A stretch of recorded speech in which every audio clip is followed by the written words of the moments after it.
Mercredi, Lyon, Dynamo Kiev. Invaincu cette saison, l'Olympique lyonnais s'annonce comme l'un des favoris de cette Ligue des Champions. À Gerland, les Lyonnais auront à cœur d'obtenir la qualification et surtout d'impressionner une nouvelle fois l'Europe entière. Mais face à eux, ils trouveront 11 compétiteurs acharnés.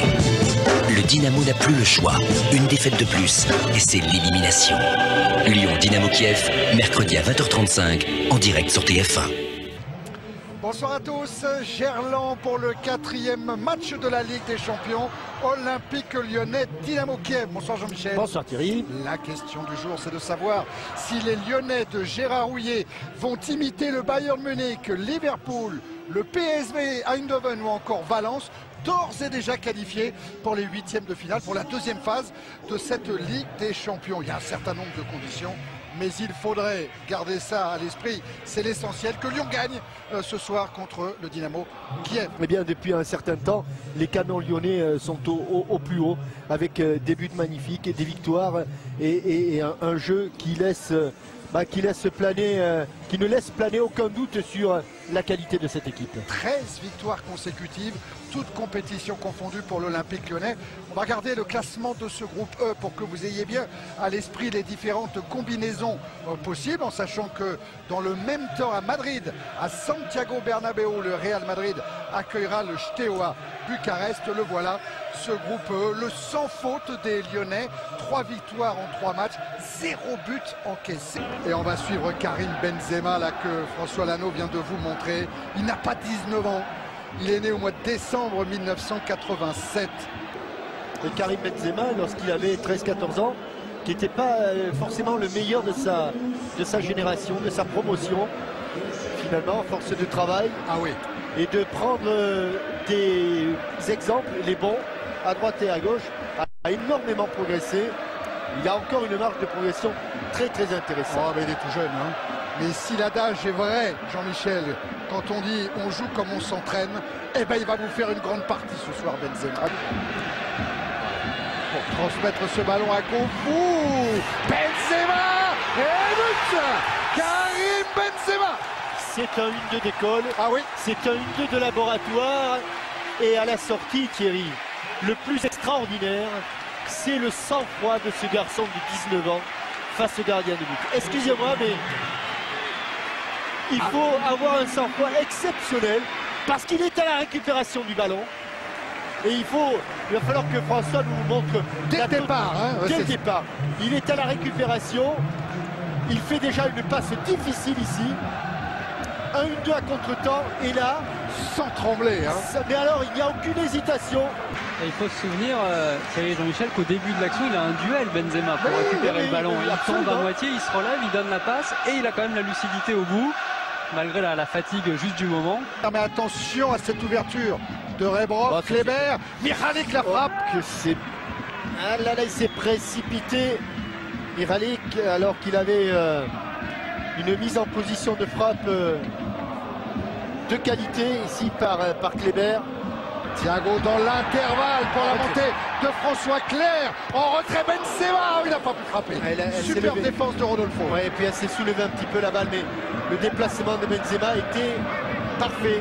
Beauvou toujours, avec un petit coup de billard, un deuxième coup de billard, et la frappe au-dessus. Elle est contrée la balle. Elle est contrée, oui, corner. Elle est contrée. Contre favorable, une fois. Il est sur Claire. Ouais, avec faute de Kleber. Ça va pas pouvoir durer parce que sur les corners, chaque fois qu'il y a corner, il y a petit attroupement. Oh, il a ce regard, Eh oui. Et ce ballon qui est dévié au-dessus de la transversale de Chopkowski par Govou.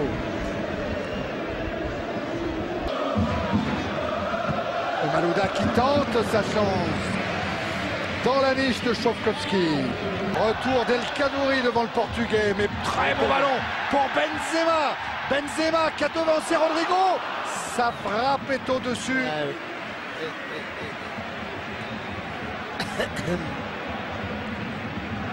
Magnifique passe de Thiago, bon appel de balle. Tout était parfait jusqu'à la frappe. Il a pris l'extérieur, Malouda, le centre repoussé par Chofkowski, Benzema qui ne parvient pas à ajuster sa frappe. Oui, comme quoi l'équilibre c'est important. Hein. Et oui. Et il était en déséquilibre, on aurait dit un ou deux pantins désarticulés. Et en déséquilibre, il n'a pas pu frapper ce ballon. Alors qu'il était tout près du doublé. Et là, il va vite, Kléber. Abidal aussi. Oh là là, non. Ah non. Oh, attention. Ah non. Non, il n'y a pas faute Abidal. Hein. Non. Ouais. Alors attention à Rodrigo. La frappe de Rodrigo, elle est puissante. Oui. C'est une excellente frappe. Et Coupet n'est pas complètement prêt en plus. Une frappe brésilienne. Hein. Ah oui. Attention. Le centre et le but, non. Oh, que ça n'est pas passé loin. Oh, comme c'est Milevski. Oh, quelle chaleur. Ah, les ballons est contré. Contré par tout la langue. Allez, faute. Les bonnes occasions, ils sont montés. Et Kléber, la tête, il n'est pas signalé en jeu. Et l'arrêt de Grégory Coupet. Oh là, quelle occasion. Ils aiment bien les jouer vite, les coups francs. Ouais, les Ukrainiens. Effectivement, il n'était pas en jeu. Hein. Et Kléber qui met cette tête dans les gants de Coupet.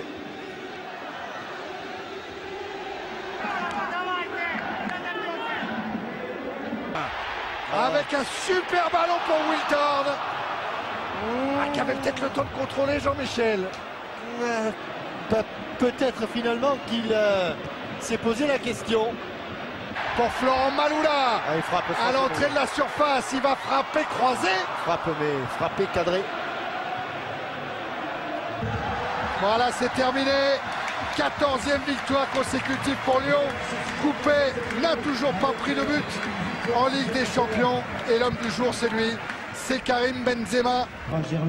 Oui, parce que c'est une bonne équipe. Je savais que c'était une très bonne équipe, très vive, très dynamique, en particulier sur le plan offensif.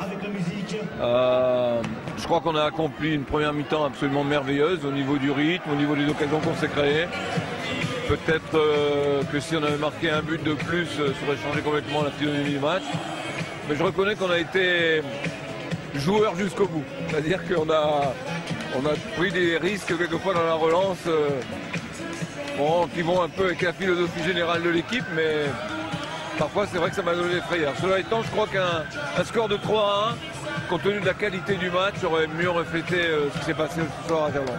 Ouais, ça a été un peu difficile. Je ne sais pas si on a eu du mal à finir le match physiquement, mais je crois qu'on s'est un peu détendu plus tôt. Je mettrais ça sur le compte d'un petit relâchement coupable. Mais c'est vrai que notamment le coup franc où on n'est même pas en place, il y a un peu de retard dans l'allumage, mais bon, le principal effet, c'est vrai qu'il y a un 0 après. Franchement, on a des super défenseurs, donc ça tient. Oui, Madrid qui a battu le Steaua Bucarest 1-0. Voilà, le Real et Lyon qualifiés tous les deux pour les 8e de finale de la Ligue des Champions. Dans quel ordre? Ça se jouera effectivement en partie à Santiago Bernabéu lors de la 5e journée de la Ligue des Champions. Merci Jean-Michel. Merci Thierry. Nous on se retrouve dimanche sur Téléfoot après Autoboto, mais tout de suite preuve à l'appui sur TF1. Bonne soirée. Bonsoir.